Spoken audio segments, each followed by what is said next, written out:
and this is the big secret of grants. Everybody asks me, how do you win them and how are you running these every year? Like most things in life, the best way to have off the cuff remarks is to have them prepared ahead of time. The same thing with grants is, you want to do the work, you want to have the things out, you want to know where you're heading, you want to write the things down. Most grants are written. So, if you're not a good writer, you may want to work with it or work with somebody that can help you with the writing, or take it to people that can at least edit it, use programs like Grammatica and things like that, so you don't have a lot of grammar and other mistakes in your grants, so they look good. So getting those out and saying what you're saying ahead of time, because I can promise you, for somebody who's done this for 30 years, whatever you think your first draft is, it's always going to look better after it sets and edits and has time to work on it. You're always going to, get that story better and sharper and more what they're trying to do. So, but really getting it ahead of time, looking at some grants and figuring out some places to find them and where they may be. And I put down, this is just a quick sample today, because really I could talk the 15 minutes about any one of these grants we're talking about, and have, as Jim knows, there.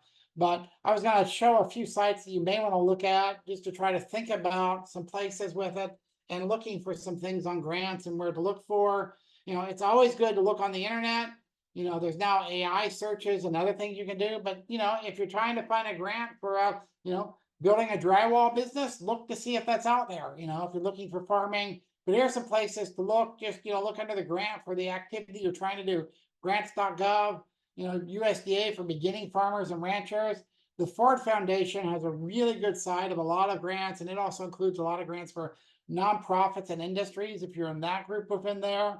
And it's really hard to get a grant to get that first funding for startup. If you want to set up a store and you're like, well, I have no money and I want somebody to give me a grant to open up a store, it's probably going to be hard finding that bit of it. You're going to have to be able to put some of that in the game yourself. And they may be able to help you with, a cooler or a countertop or something small there, but you're going to have to be able to match it in that side. But there's a few places to look. Look for grant cycles ahead of time. A lot of time they're on a rotating cycle, and they come out every year. So it may be worth, if you see one you like, it may be worth looking at it and seeing to try to get there for the next time it comes out if you're not quite ready for it. I was going to hit a couple of grants real fast that are out there on the system. And here's a few I wrote down. I may add one or two to this list, but on the USDA side, the Value Added Producer Grant is a good one. The Local Farmers Market Promotion Program is a good one for selling products or setting up a store, etc., where you're selling local food and looking for that in rural areas. Jim himself does a lot of work on the Rural Energy for America program, which we're going to talk a little bit about later. There's the Southern SARE grants. EQIP, which is without the U in it, I can't spell it today, is helping on environmental grants and setting up fencing and water preservation and other things on the environmental side. They're also, from a nonprofit standpoint, there's a community facility loan grant out there, which can be helping to provide, things for community things or daycares or that sort of thing, businesses in rural areas. That one I think is of areas of focus, particularly of areas of less than 20,000 with that. Another one that's out there, which is really good, is called the Red Leg Program, REDLG. And that's for setting up rural businesses and financing it. It can help with the initial financing. It's a grant that's job-based, so you want to be looking at creating at least 10 jobs to qualify. It can be up to $300,000 of grants, and you can get a company loan up to $1 million and cover 80% of your project costs. So that's one that's out. That's a USDA grant as well. That comes, and that's competed on the national level. But that's another good grant for businesses and startup in that area. And I think I have slides, and here are some ones that are South Carolina grants. I think most of these we're gonna talk about later, but some of the grants, Beginning Farmer Loan, especially Crop Growers Association has one for doing kind of a research and looking at crop areas within there. And Jim, I'm gonna go ahead to the next slide because I think we're gonna talk about most of these in more detail later. So, and instead of just hitting some general grants, I was going to copy on a few, and I hope these are some of the areas you're interested in, but to get a little bit more detail and not just hit an overview of lots of things. One out of USDA is a $250,000 grant, which can be a fairly substantial one. It's called the Value Added Producer Grant. This is the one I say that it's a bit of a beast of an application. That can be like a 75-page application. but it also can get you up to $75,000 for planning. So writing business plans, trying to figure out labeling cost, fees with it. It is a grant back with the thing on matching that for every dollar that you get from the federal side, you need to put in $1 or some of your own time at least for that. So the whole project for this working capital one, and working capital is paying for things like processing, marketing, fees, credit card fees, that sort of thing. None of these grants can you pay yourself for them or your family, but you can expand to pay lots of other things that you may do within there. You can't buy equipment with it, but the federal definition of equipment is more than $5,000. So there are things you can do. In order to qualify for this one, this is, of course, in the name producer, they're talking about farmer. So you must be a farmer, an active farmer that's up and has been in business selling that product that you want to talk about selling. So if you're like talking about turning cherries into cherry jam or into cherry wine, those are product areas you can talk about for this, or mushroom sales or things like that. You have to have been selling it at least 2 years. And you also have to have a business plan in the background at the very least within there. If it's less than a $50,000 application, you don't have to have a business plan, but it's still recommended to be able to try to win on that one. So that's a USDA value-added producer grant. This grant typically is announced in the mid-spring and is due in, end of April, 1st of May, most times. Another one, and this is another one that Jim is very familiar with here, is the Rural Energy for America program, or the REAP program. This is an energy savings or energy generation grant. So it can help to put up solar panels or hydro electricity or that sort of things for a rural project within there. Or if you're putting in savings, the same thing. So if you're trying to put in hot water conservation program, or even if you're running an old store and you're putting in some new energy efficient coolers and changing over old lighting to LED lighting. So this is one that can cover that type of things.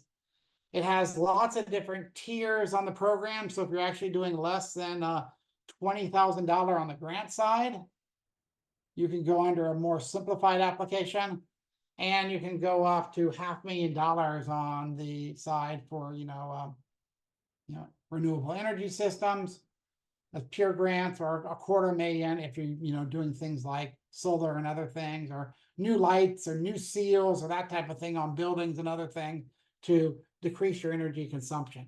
And that one is really based on the technical side of how much energy you're saving in the project.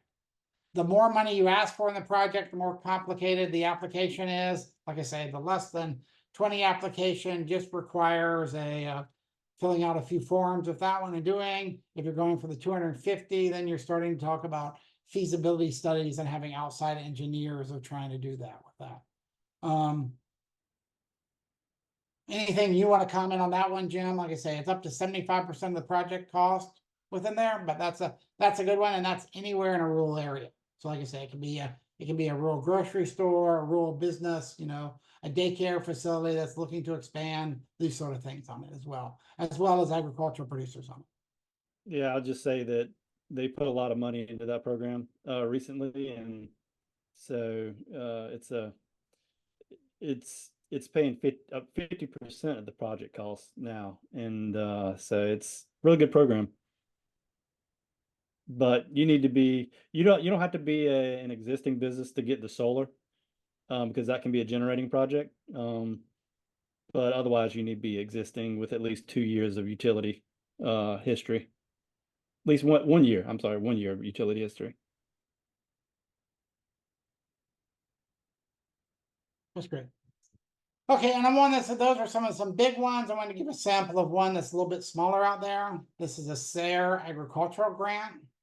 And this is one that is up to $15,000 for individuals and $20,000 for farmer co-ops or farmer associations. And this is one that's more designed for a research, but a practical research thing. So if you're trying to look at a high tunnel facility or that area of trying to look at something like along that line of what you're trying to do. This one, again, is for farmers on that, but it's trying to look at the farm facilities and other things with that, on looking at that. And again, in order to qualify as a farmer, you need to have $1,000 of that. So this is a smaller grant, but it's sort of easier to get into. So I wanted to mention this. It's not quite as complicated as a few of the other ones out there. Here are some things that are from South Carolina based. And so there's a rural project tying into rural agricultural businesses through the Department of Ag called the Acre Entrepreneur Program. This program is taking place. It's actually just starting now. I think the application period for this year literally closed at the end of the month. But this is a 6 weeks long program to try to develop a business plan and work on it. Brings in a lot of good experts from around the state to kind of talk. It usually has a class of about 15 within there. And then out of this class of 15, people do a pitch at the end of it, sort of a Shark Tank type pitch. And they give away $5,000 for 5 of the 15 people to try to fund their business startup or other things. And again, this must be a farm or agricultural related grant, this thing. So, within there.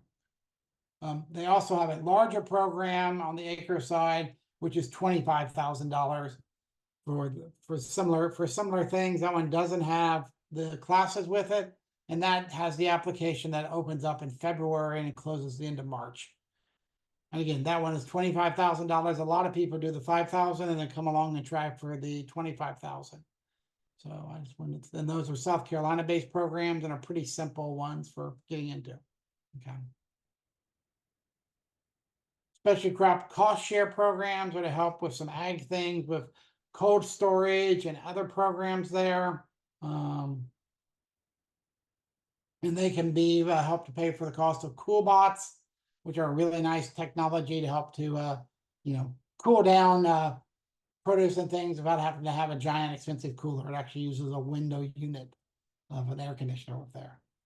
And so that one has that. You have to be part of the Specialty Crop Growers Association and have attended a food safety course and then fill out the paperwork. That's actually a pretty good one, a pretty good way to get $1,500. And then for water analysis, for most of the folks that are in farming or that type of activities or food-based activities, it can be up to $1,000 a year for doing farm quality water analysis with that. A couple more of these, and there's a trade show program. There's also a gap reimbursement program on these areas that can help you cover your gap inspections so you can sell to stores and things like that. And if you're going to sell at a trade show, they can help to cover the cost of showing your products and showing the value added or these products that you're creating on the farm or your kitchen there within there.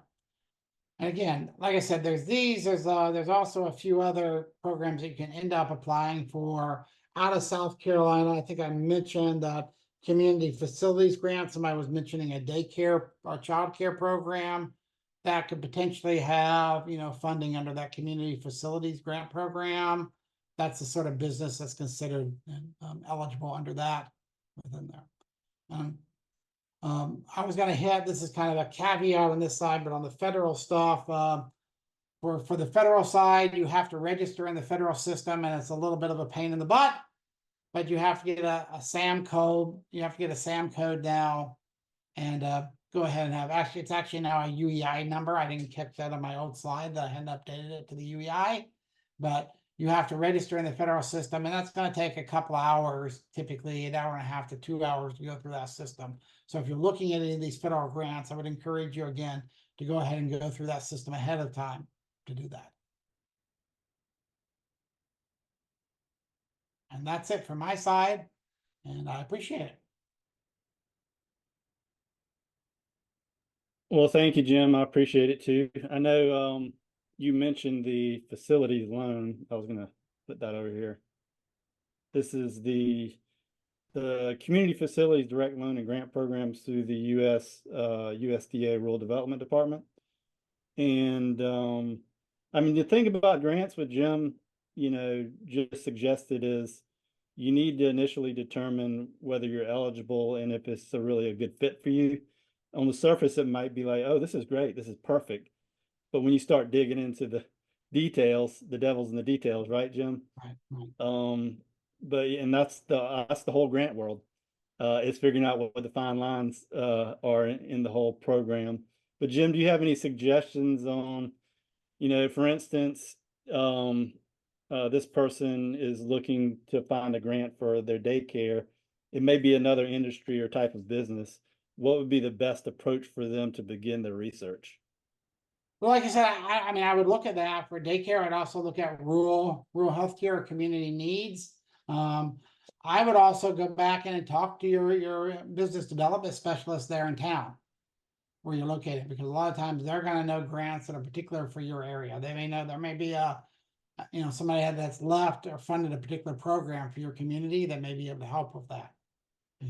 And the hardest funding to have is that initial startup money. It's really kind of hard to get that initial money to get out the door. A lot of times you're going to have to look for that money yourself and try to look. And this is why we have the follow-up here on loans, because a lot of times, everybody wants the grant, but you end up talking to people about the loans because there's not a lot of grants out there on the front end. So you try to get a loan and maybe have a grant to help you with one or two pieces of it. Well, thank you, Jim. We appreciate it. Always great session on grants there. And grants, in my experience, grants are typically awarded to existing businesses that are showing some potential for growth and have the abilities to put the extra time and effort and match into receiving those awards. But there's a lot of ways to fund a business, and grants also, as Jim mentioned, are kind of like a cherry on top, really, to your business. You need to have a good core business, and grant is just going to kind of like push you to that next level.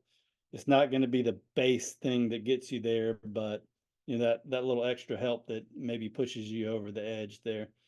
But loan funding, as most people know, loans are another way to fund a business. I mean, basically you have two primary channels to fund a business. You have debt and you have equity.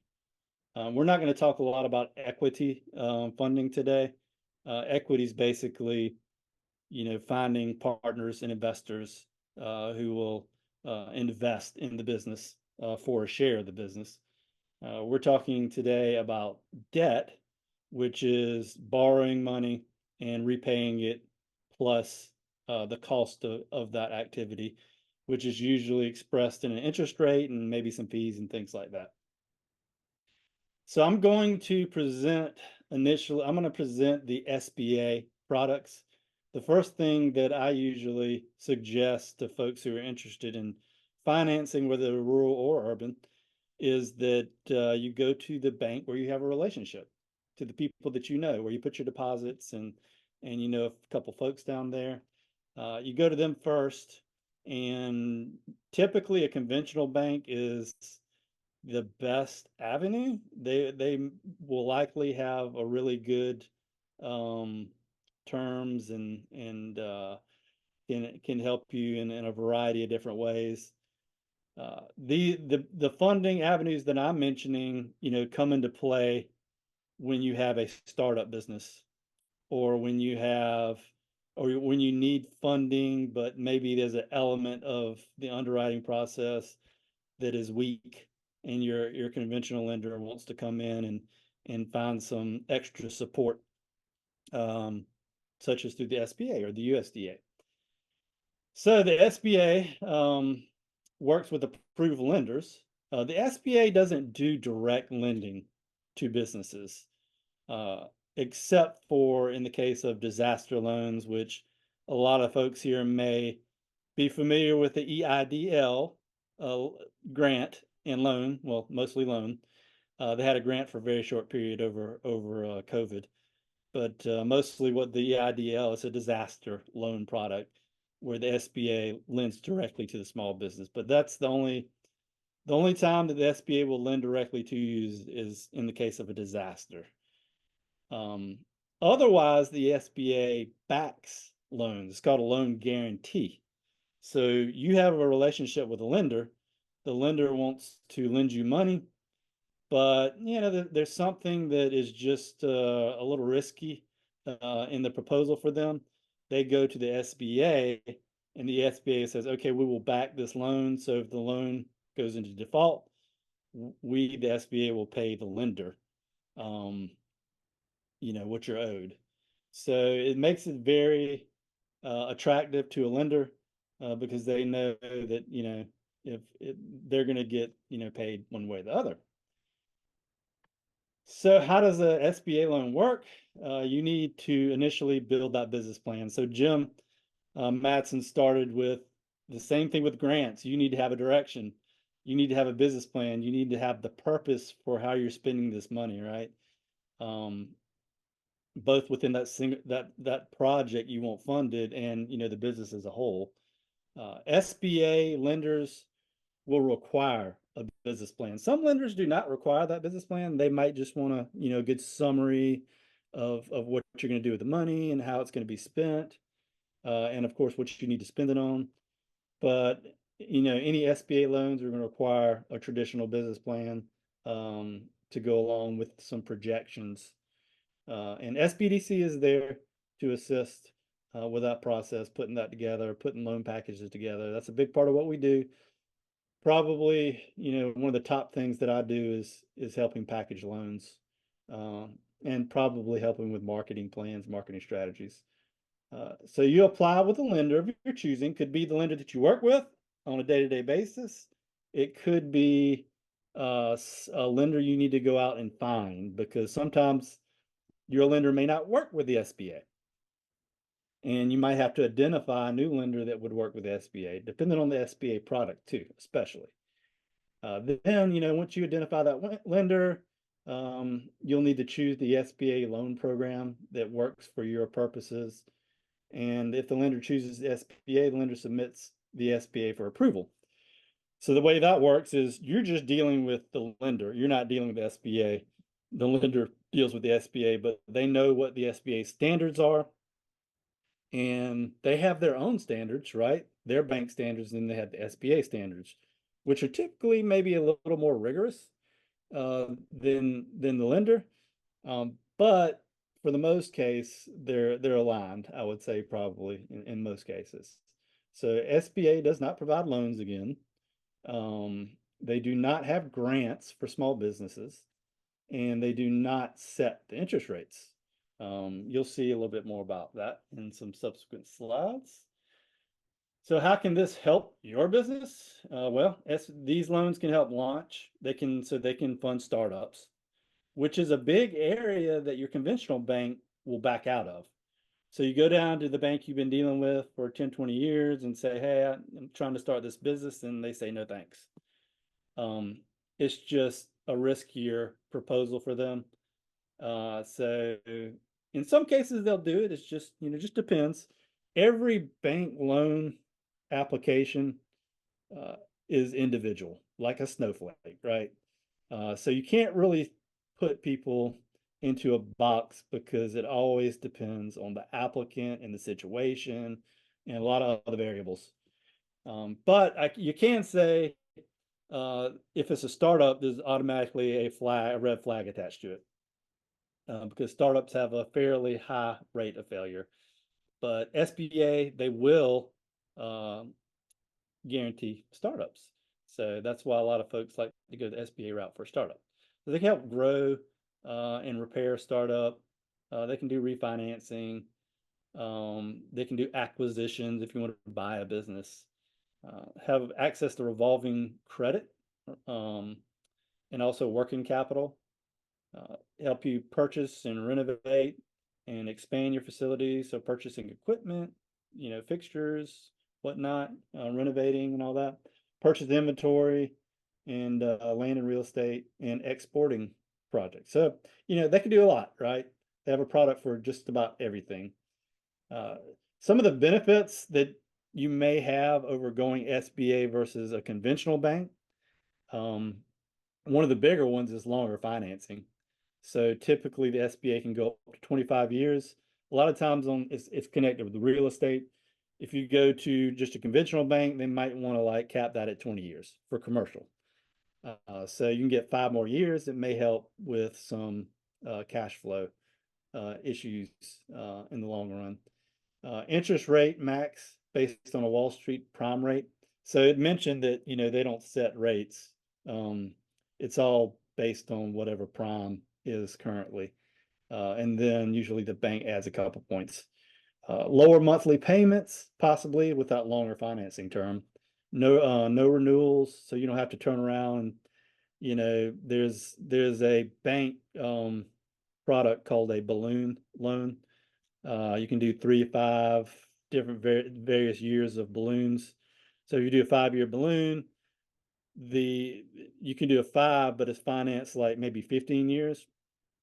But come 5 years, you have to renew that loan. You have to look at your position and redo the loan. SBA loans are just fixed, no renewals, no balloons. You can also transfer these loans to new owners. So those are a couple of benefits there. You have all types of loans here. The basics of this slide is that loans can go anywhere under 150,000 all the way up to 5 million. 5 million is their cap. And that's probably one of the restrictions on SBA is, it's 5 million.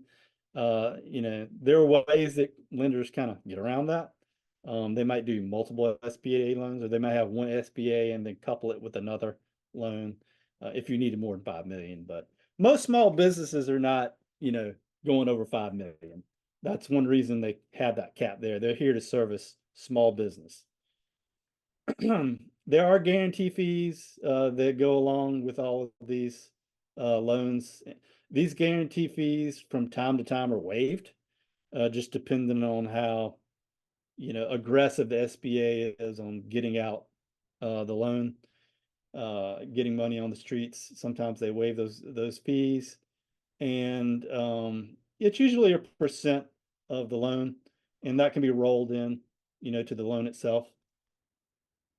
So what are some eligibility factors? Type of business, size of business. You have to be a small business. That's who they're here to serve. And you can look that up through SBA Small Business Standards. And you need to understand what your NAICS code is, your industry categorization. The purpose of the loan, why are you getting the loan? Are you located in the United States? You must be a for-profit. They do not do loans for nonprofits. Or governments or any of that. SBA is there for the small for-profit business. And you must demonstrate repayment ability, which is, how underwriting proceeds. They're basically trying to determine whether, you have the ability to repay this. So businesses that are not eligible, they don't do any real estate investment or rental houses. So if you want to, go buy a duplex, to create a business and just rent it out, that's not something that they lend on. That's a tougher one to get money on, by the way. Even with conventional lenders, sometimes can be a little tougher. It comes and goes though in cycles as to how aggressive they are on doing real estate investment, lenders in general. You can't be a lender, like a payday lender or anything like that. They don't lend to other lenders. No pyramid sales, no illegal or gambling activities. Of course, nonprofit is not eligible. Businesses that limit membership for any reason other than capacity. If you have some limiting factor, that may be an issue. And some franchises may or may not be eligible. They actually have a list of preferred franchises that they will lend to.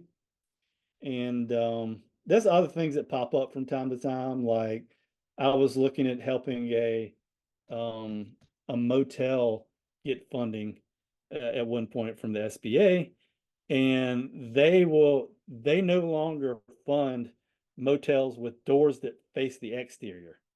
The motel has to have doors that are all interior. So I thought that was interesting. But the old style, motels that you see with those exterior door, that's SBA is not going to do that. So I mean, that's not a full list. There's other things that pop up from time to time. So terms and conditions, max term of loans, they do working capital up to 10 years, which is typical for a lot of some banks. Usually it's 7 years, but So this is nice, going up 10 years. Real estate, machinery, equipment up 25 years. A conventional bank won't typically do that. If you're purchasing an asset, the term will not exceed the life of the asset. So you usually have a useful life of an asset. Interest rates vary depending on the loan program, and we'll get into that a little bit more. So these are some of their loan programs. The 7A loan program, this is the most commonly used, goes up to 5 million, and can be used for working capital assets, real estate, debt repayment. Very flexible product. A lot of things will fall in this, and I just see in the chat where you put a question about campgrounds. Yes, SBA does fund campgrounds. I actually did one last year in 2023. We did a 7A for a campground, and I did it with a SBA lender that was out of state, but this lender specialized in campgrounds. That's like all they do is campgrounds. And so they know campgrounds very well. They know them inside and out. And so whenever they ask SBA, they're real good at conveying how that business is going to make money. And of course, they won't move forward with the loan process unless they feel like it's a really good project and real confident about it. But yeah, they do campgrounds for sure, and marinas, stuff like that. Says the interest rates, and this is the cost of borrowing, right? Under 7 years is prime plus 2.25. 7 years or more, 2.75. And banks can add another 1% on top of that with loans under 50,000, and 2 with loans under 25. And the reason for that is it's more expensive, I guess, to borrow a lesser amount of money. The thing with the banker, the lender, is they have to do almost just as much work to lend 25,000 as if they lend 500,000 or $1 million.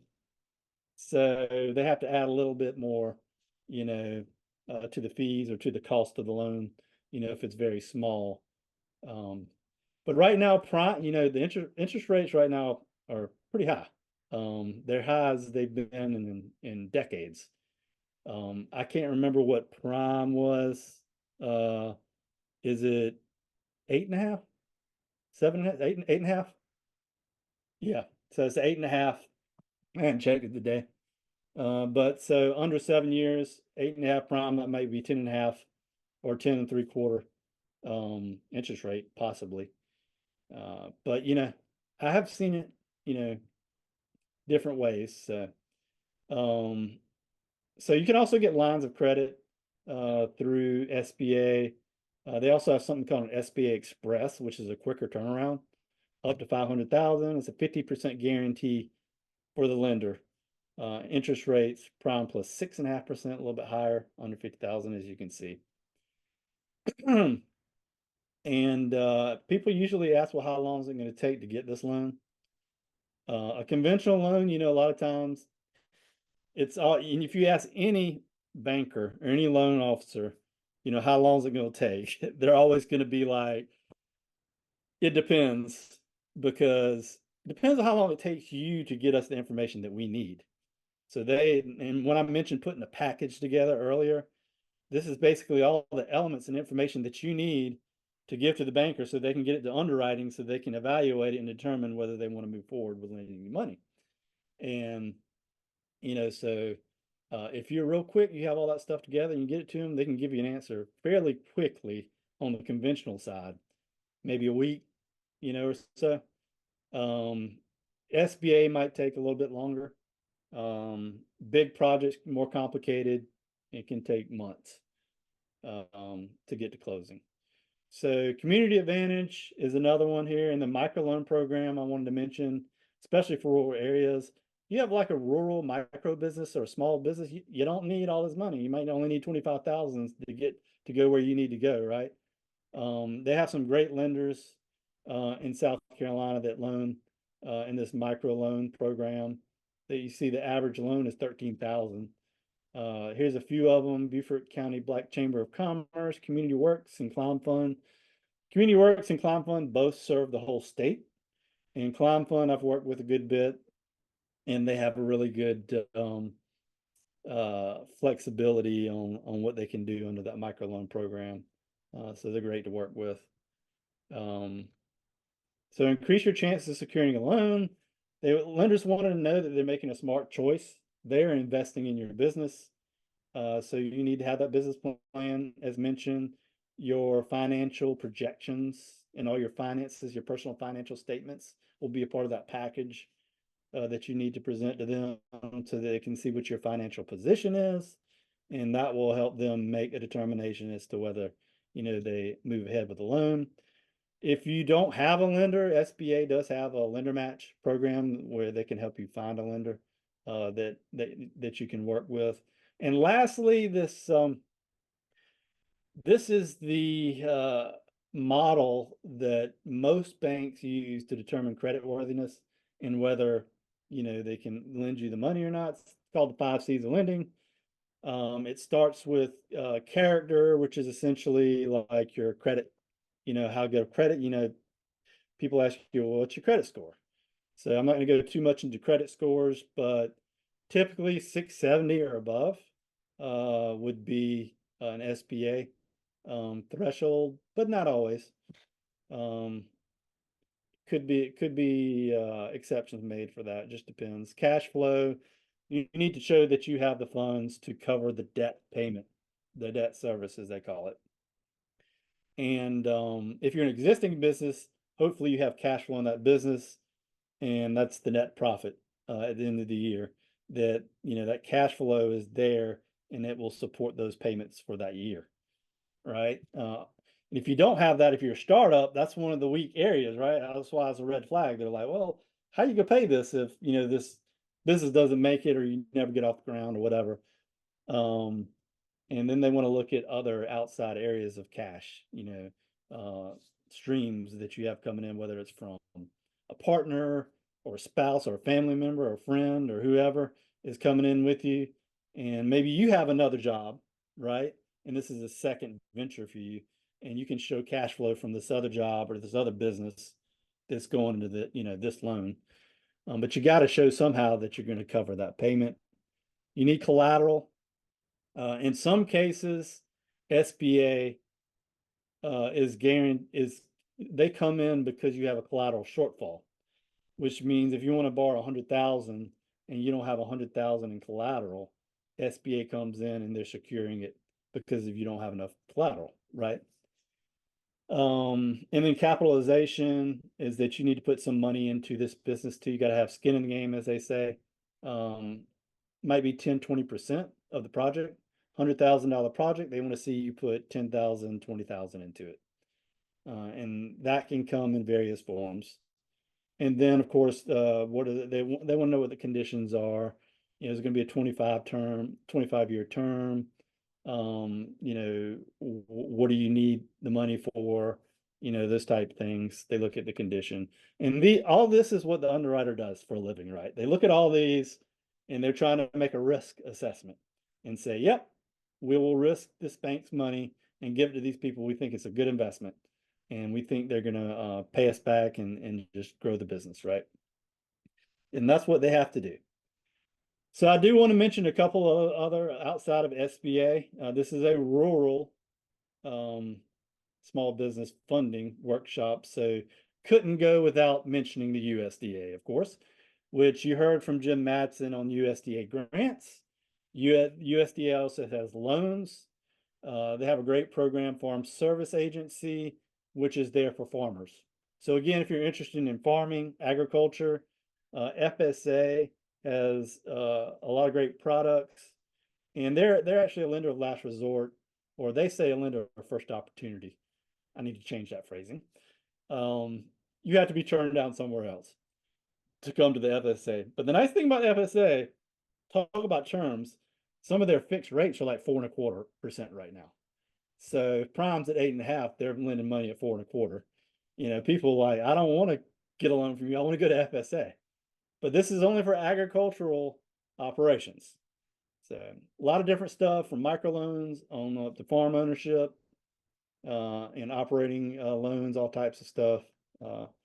good place to go for farm loans. On the small business side, the USDA Rural Development Division has the Business and Industry Guarantee, B&I Guarantee, they call it. And this is for any rural business. And the interesting thing about this, it gets compared to the SBA 7A or the 504, which I didn't really get into the 504 loan, but the B&I usually gets compared to that because it's a federal guarantee. But the thing with the B&I is it goes up 25 million, so it could be a pretty big project. They have a few more restrictions. You have to, of course, be rural, but there's some other stuff. USDA also has an IRL, Intermediary Lending Program, and right now Catawba CRDC has an IRL program, IRP program, which would lend. It's a USDA lending product, but it's smaller amounts, not as much red tape or regulation as like the B&I.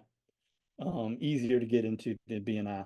And also they have some rural micro entrepreneurial loans. So there's other places that I mentioned, Climb, Community Works, Beaufort Black Chamber. They also have USDA funds. So they have SBA and they have USDA funds. So just depending on how they need to spend it. Some other sources of lenders, Ag South, again, if you are wanting to get into farming, good place to go. They do loans and leases. There's CDFIs, Community Development Financial Institutions. The Climb Fund was mentioned. Optus Bank, South Carolina Community Loan Fund, Community Works are all CDFIs. They are basically non-traditional lenders that are there to support you if a conventional lender turns you down.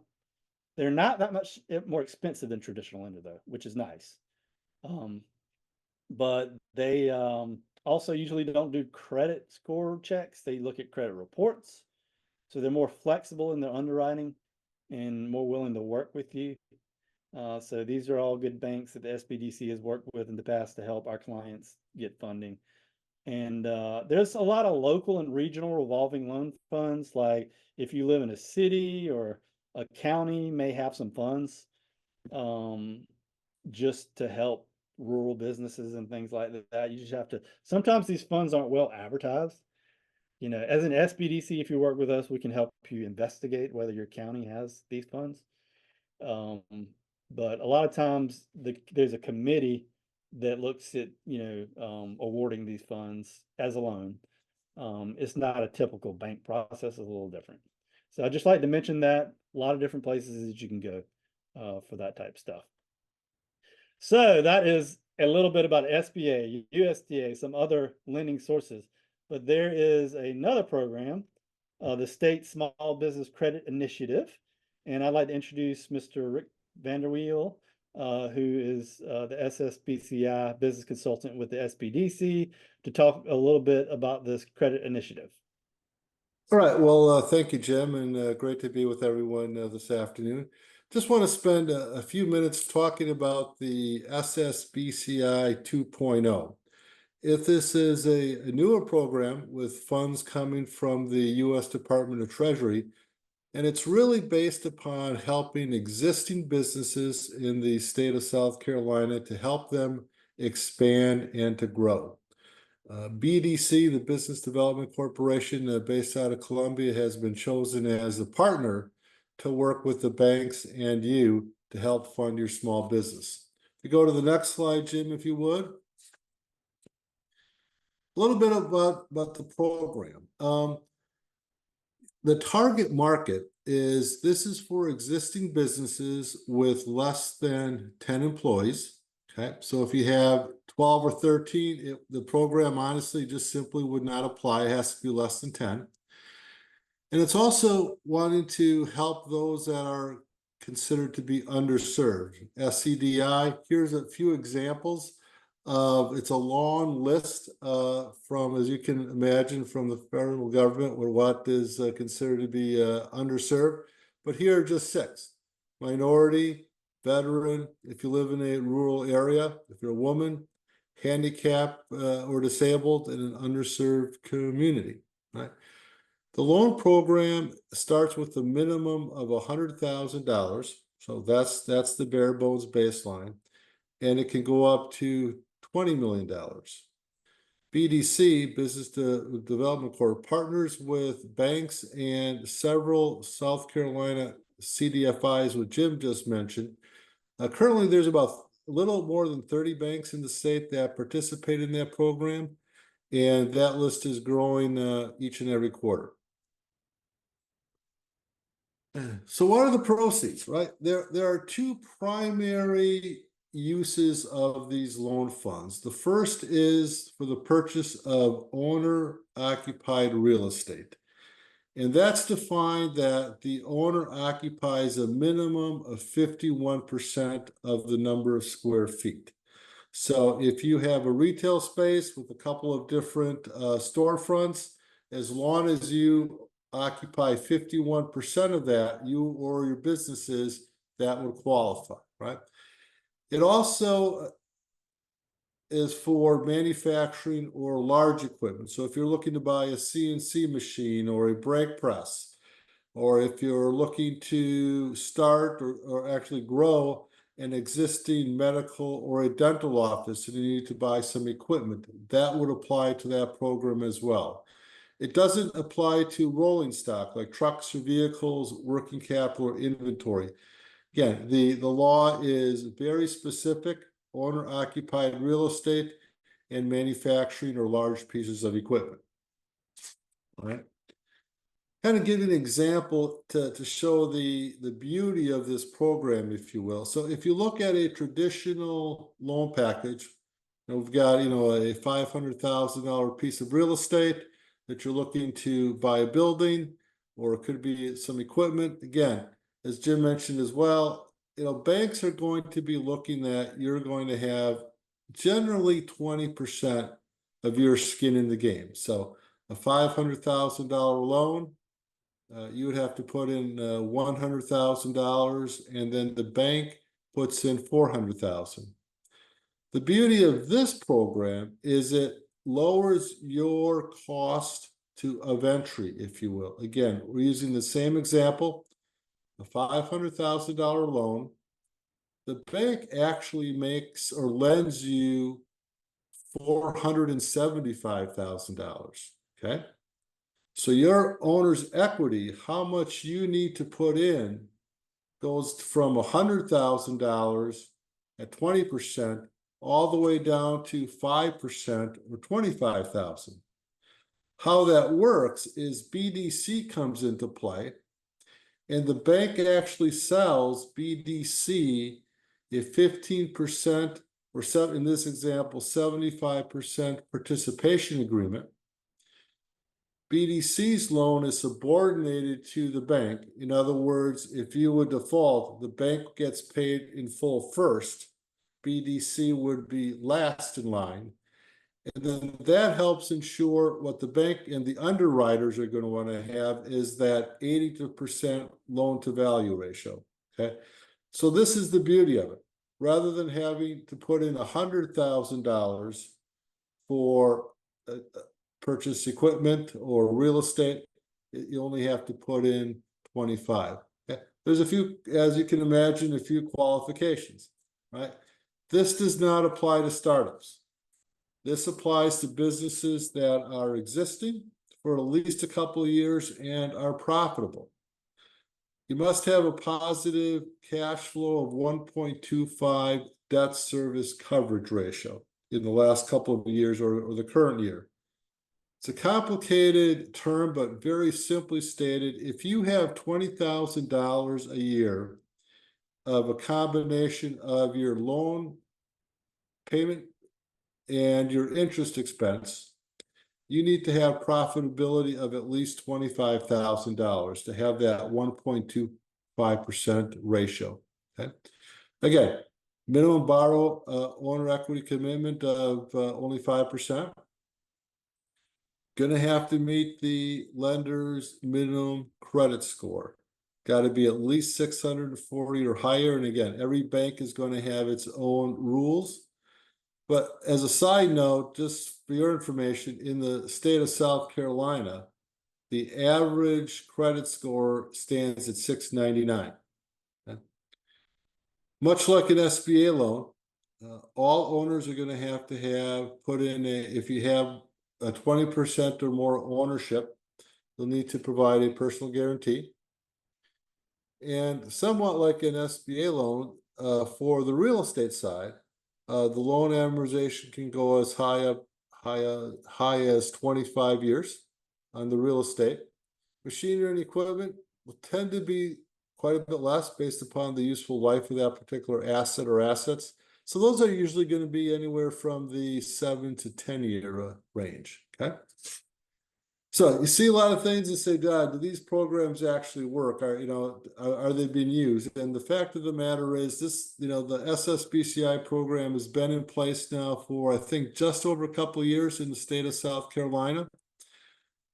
BDC, working with the banks, working with its customers, at this point in time have closed 67 loans. 22% have been to minority businesses, and 16.5 million coming from BDC as a subordination to the bank has been used to provide $76 million in bank loans. That's about a $1.1 million average, taking the $76 million versus the 67 closed loans. Good news is BDC just received their second tranche of funds in August. So this program continues to grow and thrive, and funds should be available for the next few years. With that, Jim, I will turn it back over to you. All right, thank you, Rick. I think that you had your slides timed automatically somehow. Oh, did I? I wasn't had no idea. I wasn't clicking or advancing. Oh, it was doing really? it on its Okay. own. All right.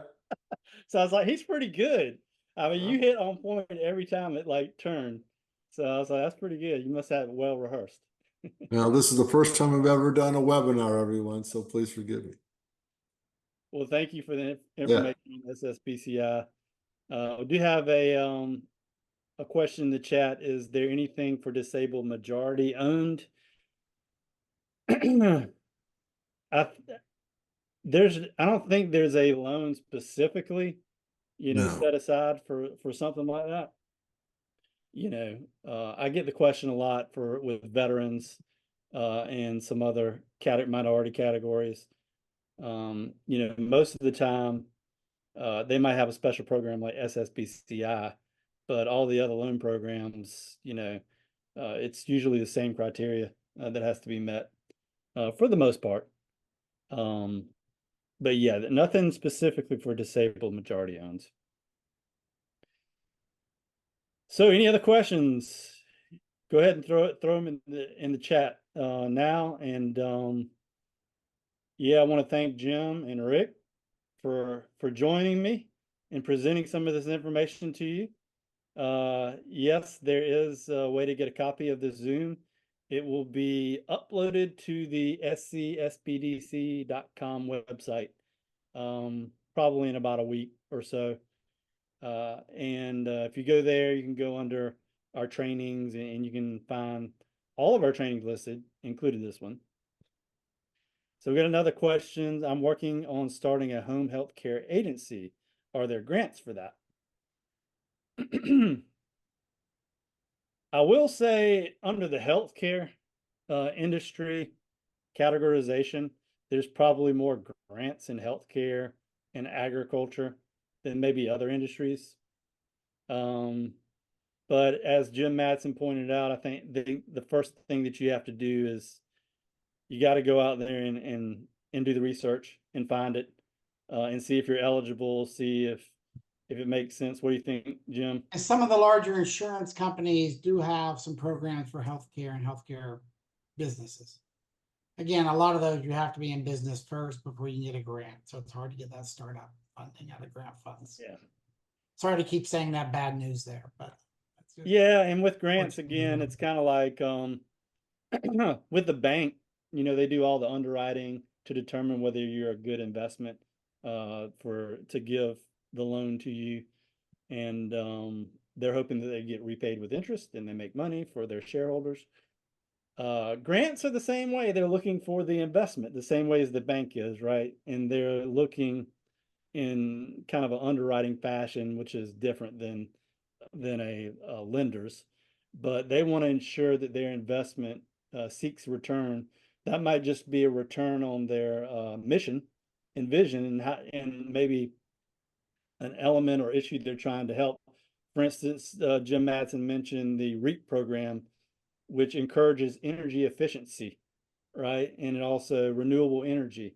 So their mission is to help promote this, help people invest more of their own money and the USDA's money into making their businesses more energy efficient, which would reduce energy usage, because these utility companies, they're approaching their capacity in South Carolina. If you read the news lately, of how much energy they have. We don't have brownouts in South Carolina, but eventually it'll happen if we don't do something. So there's that. So that's the reasoning behind it. They want to help promote that. And then the other more political side is climate change. They're trying to reduce climate change impact and effects by making these federal investments, through these grant programs. And so that's how a lot of grant programs work. They're trying to accomplish some mission, and they're trying to invest. They want to make sure their money that they're investing is gonna return.